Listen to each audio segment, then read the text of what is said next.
for the harambees, it's where do you get the money to donate that kind of money and you don't have it in your I'm salary. just saying, let us not just focus on the church.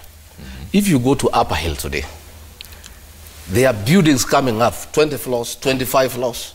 Nobody is asking where those people are getting the money.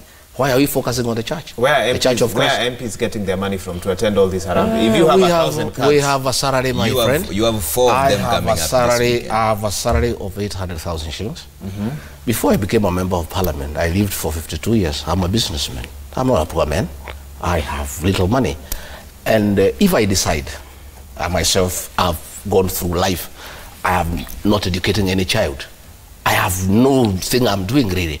If I decide I don't want to spend my money building skyscrapers, if I decide I don't want to spend my money buying more land, if I decide that the little that I have, I want to commit myself to the Church of Christ, you cannot penalize me.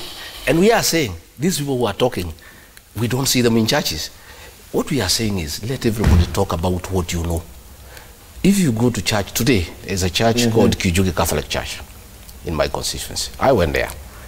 I found a huge crack across the church. I'm a Christian. I am very conversant with the book of Haggai that says that you must build for God better house than the one you live in. I'm a Christian. I'm a committed Christian. And I want to say, let people deal on their faith. And I like what the Deputy President said. In fact, he was in my constituency that day. He said, I have no apologies to make for building the Church of Christ, and I'm not ashamed of my faith. And he's not ashamed of his faith? Yeah. Okay. And I want to say this. If the churches decide they don't want us, in fact, we have even more serious issues.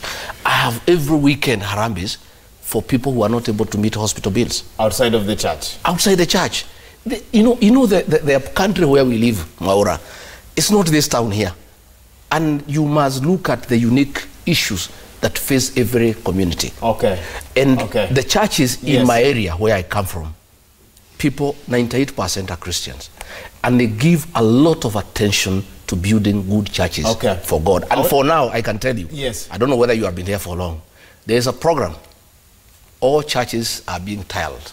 They want to put tiles. Okay. It's the way Christians have agreed. Because I have more questions about that, but Prof. Manyora, come in. Let me get your thoughts on this. We've seen why the turnaround by Ole Sapit now? Why does he come out at this point in time and say, listen, from now on, we're not going to allow Harambee money to become a subtle way of sanitizing corrupt leaders? I think, thank you. I think there are two things here. One is a bigger thing. The other one is a smaller thing. And the smaller thing is a bigger thing. I think this thing is too big for Sapit. My reading of it is that he's playing a script. It's part of a script, you know. It's wider than Sapit. I think people are intent on stopping Banaruto using all possible means. I think this is just one of them. So you're accusing a church leader of being part I'm of saying otherwise, why all of a sudden has it become necessary to do that? They have always known where this money comes from. They have always known where my friend here and the others get money from. So why now? Why now? So a thinking mind would question why now. But for me, the bigger thing is Harambee. That's what I call big. In 1988 or thereabouts, the late Professor George Saitoti, God rest his soul, went around the country, you know, trying to find out why were Kenyans so unsettled and restless. The run up to the 1988 elections, I think. One thing that came out clearly from many Kenyans, I also made my presentation, was that unless you ban harambees in this country, you never get good leaders. Because for you to become a leader in this country, you must be a development conscious leader, you know. You see, and we all know where this kind of money is likely to come from. With my salary from the university, surely I can't even attend one harambee. Let alone 4 in one weekend. So the bigger thing is to ban harambees in totality.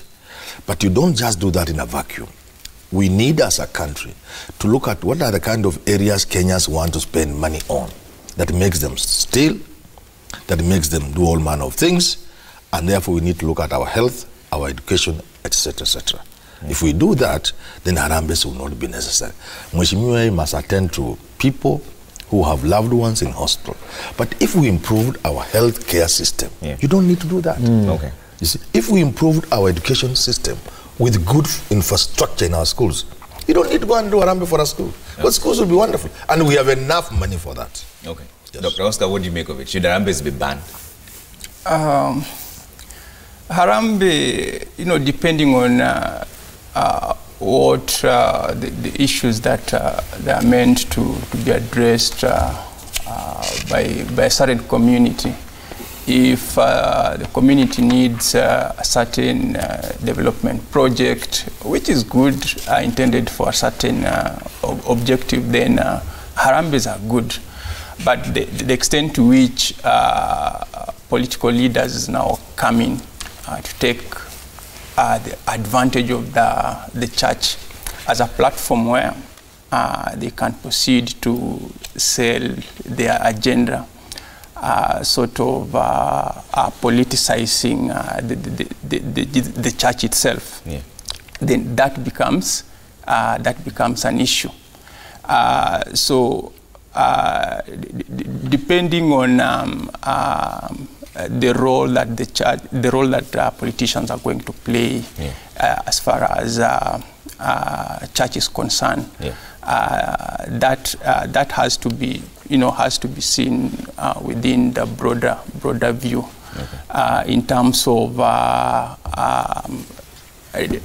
specifying the two, the church on one side and politics on the other side. They need to be two separate things. Yes.